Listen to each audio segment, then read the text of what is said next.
When you look at brake pads these days, corners are being cut and products are being generalized to a highly diverse market. In this video, we'll tell you how to spot poor quality brakes and what you can do about it.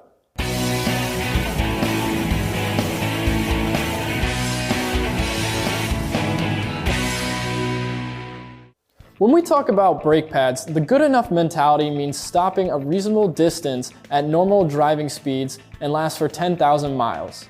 But when performing an emergency stop or a series of hard stops, the vehicle can become unsafe with longer stops and a low pedal when cheap brake pads are used. You may rationalize that the customer may never perform these more severe braking maneuvers, but you can never be sure what kind of conditions a vehicle will be driven under. So what standards should we have when selecting replacement brake pads? Try them for yourself. Perform at least 4 emergency stops from 55 miles per hour to a dead stop back to back.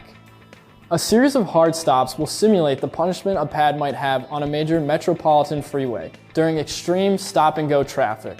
You can detect cheap pads because they will start to fade and pedal travel will be almost to the floor.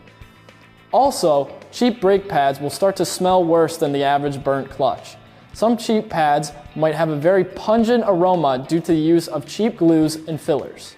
After performing a test, remove the pads and inspect the friction surface for glazing and delamination from the backing plate.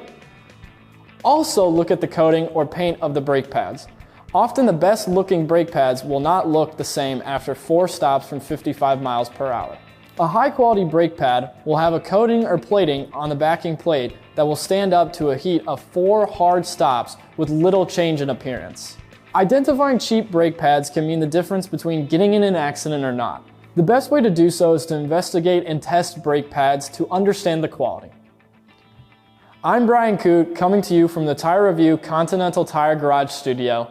Thanks for watching.